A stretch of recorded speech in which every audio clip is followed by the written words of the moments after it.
മലയാളികളുടെ ഇഷ്ട asset class ആയിട്ടുള്ള സ്വർണം നിലം തൊടാതെ പറക്കുകയാണ് സുഹൃത്തുക്കളെ.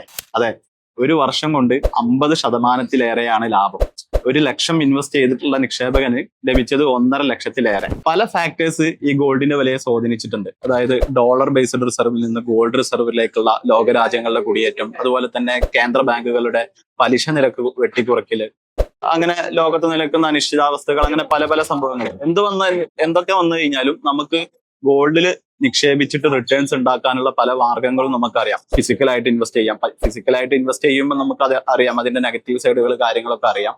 പിന്നെ അതുപോലെ തന്നെ നമുക്ക് മുമ്പിലുള്ള മറ്റു ഓപ്ഷൻസ് ആണ് gold ETF, gold mutual fund. Especially NRIസിന് ഗോൾഡ് മ്യൂച്വൽ ഫണ്ട് ഏറ്റവും എളുപ്പത്തിൽ ചെയ്യാൻ പറ്റുന്ന ഒരു വേ ആണ് ഗോൾഡ് മ്യൂച്വൽ ഫണ്ടുകൾ. അതായത് വിത്തൗട്ട് ട്രേഡിംഗ് അക്കൗണ്ടോ അല്ലെങ്കിൽ ഡിമാറ്റ് അക്കൗണ്ടോ ഇല്ലാതെ തന്നെ നമുക്ക് ചെറിയ എമൗണ്ട് മന്ത്ലി SIP ആയിട്ടൊക്കെ സ്റ്റാർട്ട് ചെയ്യാൻ പറ്റും. 100 രൂപ ഒക്കെ മിനിമം വെച്ചിട്ട് നമുക്ക് സ്റ്റാർട്ട് ചെയ്യാൻ പറ്റും ഗോൾഡ് മ്യൂച്വൽ ഫണ്ട്. അപ്പൊ എന്താണ് ഗോൾഡ് മ്യൂച്വൽ ഫണ്ട്? സ്വർണ്ണ വിലയെ അടിസ്ഥാനമാക്കി പ്രവർത്തിക്കുന്ന മ്യൂച്വൽ ഫണ്ടുകളാണ് ഗോൾഡ് മ്യൂച്വൽ ഫണ്ട്. ഓൾമോസ്റ്റ് എല്ലാ കമ്പനികൾക്കും ഗോൾഡ് മ്യൂച്വൽ ഫണ്ടുകൾ അവൈലബിൾ ആണ്.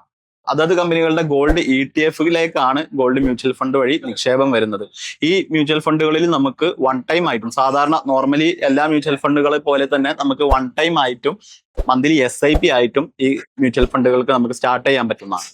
ഗോൾഡ് ഇപ്പോൾ ഏറ്റവും ഉയർന്ന നിലയിലാണെന്നുള്ളത് നമുക്ക് എല്ലാവർക്കും അറിയാം. അപ്പോൾ ഈ സമയത്ത് നമ്മൾ നിക്ഷേപം നടത്തുമ്പോൾ സിസ്റ്റമാറ്റിക് ആയിട്ട് ഇൻവെസ്റ്റ്മെന്റ് ചെയ്യുന്നതായിരിക്കും നന്നാവുക. അപ്പൊ ഗോൾഡ് മ്യൂച്വൽ ഫണ്ടുകളിൽ നമുക്ക് SIP അവൈലബിൾ ആണ്. മിനിമം 100 റുപ്പീസ് മുതൽ നമുക്ക് ചെയ്യാൻ പറ്റും. എന്തായാലും ഗോൾഡ് SIP-യിൽ നമുക്ക് ഒരു ഫണ്ടിൽ പാസ്റ്റ് 5 ഇയേഴ്സിന്റെ റിട്ടേൺസ് ഒന്ന് നോക്കാം. ഒരു 5 വർഷം മുമ്പ് HDFC ഗോൾഡ് മ്യൂച്വൽ ഫണ്ടിൽ ഇൻവെസ്റ്റ് ചെയ്തിട്ട് 10,000 വെച്ച് മന്ത്ലി ഇൻവെസ്റ്റ് ചെയ്തിട്ടുള്ള ഒരാൾക്ക് കിട്ടിയിട്ടുള്ള റിട്ടേൺസ് ആണിത്. 6 ലക്ഷം ഇൻവെസ്റ്റ്മെന്റ് ചെയ്ത ഒരാൾക്ക് ഇന്ന് അതിന്റെ വാല്യൂ 11,46,000-ഓളമാണ്. ഏകദേശം year on year average return 26%-ഓളമാണ് ഗോൾഡ് ഒരു കാലയളവിൽ നൽകിയിട്ടുള്ളത്. ഈ റിട്ടേൺസ് ഫ്യൂച്ചറിൽ നമുക്ക് കിട്ടിക്കോളണം എന്നൊരു ഉറപ്പുമില്ല. പക്ഷെ ഗോൾഡ് എക്കാലത്തും അതിന്റെ ഒരു മൂല്യം നിലനിർത്തുന്ന അസറ്റ് ക്ലാസ് ആയതുകൊണ്ട് ഒരു ഡീസന്റ് റിട്ടേൺ നമുക്ക് എപ്പോഴും പ്രതീക്ഷിക്കാവുന്നതാണ്. എന്ത് തന്നെ ആയാലും നിങ്ങളെ പോർട്ട്ഫോളിയോയിൽ ഉണ്ടായിരിക്കേണ്ട ഇമ്പോർട്ടന്റ് ആയിട്ടുള്ള ഒരു അസറ്റ് ക്ലാസ് ആണ് ഗോൾഡ്. സോ ഗോൾഡ് ഇൻവെസ്റ്റ്മെന്റുകളെ കുറിച്ച് കൂടുതൽ അറിയാൻ താല്പര്യമുണ്ടെങ്കിൽ നമ്മളെ കോൺടാക്ട് ചെയ്യാവുന്നതാണ്.